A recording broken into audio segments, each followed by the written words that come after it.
வணக்கம், நலதா பேசுகிறேன். Welcome to Chakkamma channel. இன்னைக்கு என்னோட டைம் டேபிள் படி ஜீவாமிர்தம் செடிகளுக்கு கொடுக்குற நாள். அதனால் நான் ஜீவாமிர்தம் ரெடி பண்ணி வச்சுருக்கேன். இதோட வீடியோ நம்மளுடைய சேனலில் இருக்குது. பார்க்காதவங்க போய் நீங்கள் பாருங்கள்.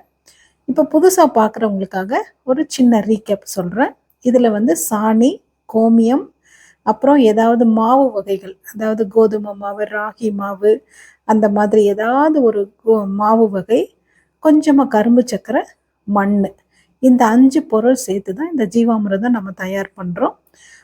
ஒரு நாள் எல்லாத்தையும் கலந்து நம்ம புளிக்க வச்சிட்டோம்னாக்க அடுத்த நாள் 24 மணி நேரம் கழித்து நல்லா புளிச்சு வந்துடும். அதை இப்போ நான் கலக்கணும் பார்த்திங்களா, அது மாதிரி வலது பக்கமாக நம்ம கலக்கணும். மாற்றி மாற்றி கலக்கணும்னா அதில் இருக்க நுண்ணுயிரிகள் எல்லாம் இறந்து போயிடும். அது மாதிரி கலக்கிட்டு 1 பங்கு ஜீவாமிர்தத்துக்கு 10 பங்கு தண்ணி கலந்துக்கணும். இதுதான் ரேஷியோ. பாருங்கள், இந்த மாதிரி கலந்துட்டு நல்லா இது மாதிரி ஆற்றிக்கணும். அதாவது அந்த டஸ்டெல்லாம் கீழே சேராத மாதிரி நல்லா இது மாதிரி கலந்து விட்டுக்கணும். இதில் நிறைய நுண்ணுயிரிகளினுடைய பெருக்கம் ஜாஸ்தி இருக்கும். அந்த நுண்ணுயிரிகளுக்கு தான் உணவாக கொடுக்கறதுக்கு தான் அந்த கரும்பு சர்க்கரையை நம்ம ஆட் பண்ணுறோம். பாருங்கள், இந்த மாதிரி நல்லா கலந்துட்டு செடிகளுக்கு செடியினுடைய க்ரோ பேக்கினுடைய சைஸை பொறுத்து நம்ம அதில் 1 மக்கோ 1.5 மக்கோ நம்ம அது மாதிரி ஊற்றிக்கலாம். காய்கறி செடிகளுக்கு ஜீவாமிர்தம் ஒரு நல்ல பெஸ்ட்டு உரம்னு சொல்லுவேன்.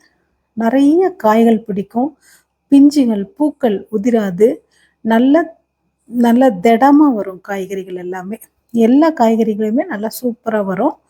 அதனால் நான் மாதத்துக்கு குறைஞ்சபட்சம் 2 தடவை இல்லைன்னா 1 தடவையாவது நான் கண்டிப்பாக ஜீவாமிர்தம் கொடுத்துருவேன்.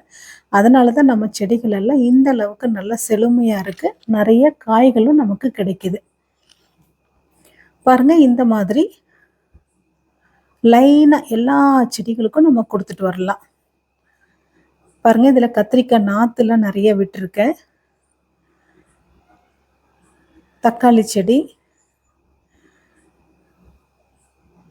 நிறைய மழை பெய்யறதுனால தண்ணி ஜாஸ்தியாக போகும்போதுமே இலைகள் பழுத்துரும். அதனால் இந்த தக்காளி செடியில் கொஞ்சம் இலைகள்லாம் பழுத்திருக்கு. பாருங்கள், மணி பிளான்ட் எவ்வளோ செழுமையாக வந்திருக்கு பாருங்கள். இந்த ஜீவாமிர்தத்தில் நிறைய நுண்ணுயிரிகள் இருக்கிறதுனால மண்ணினுடைய வளம் நல்லா ஜாஸ்தியாகும். மண்ணினுடைய வளம் நல்லா வந்தாவே வேர்கள் நல்ல கிளை வேர்கள் நிறைய விட்டு நல்லா சூப்பராக வேர் பிடிச்சு வளரும். அந்த மாதிரி வளரும்போது கண்டிப்பாக நமக்கு அறுவடையும் சூப்பராக கிடைக்கும். அதனால் ஜீவாமிர்தத்தை மறக்காமல் நீங்களும் உங்கள் தோட்டத்தில் கொடுத்துட்டு வாங்க.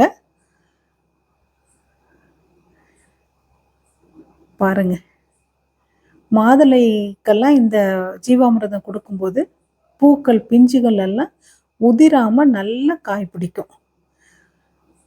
இந்த வீடியோ உங்களுக்கு பிடிச்சிருக்குன்னு நினைக்கிறேன். பிடிச்சிருந்தா லைக் கொடுத்துட்டு ஷேர் பண்ணி கமெண்ட் பண்ணுங்கள்.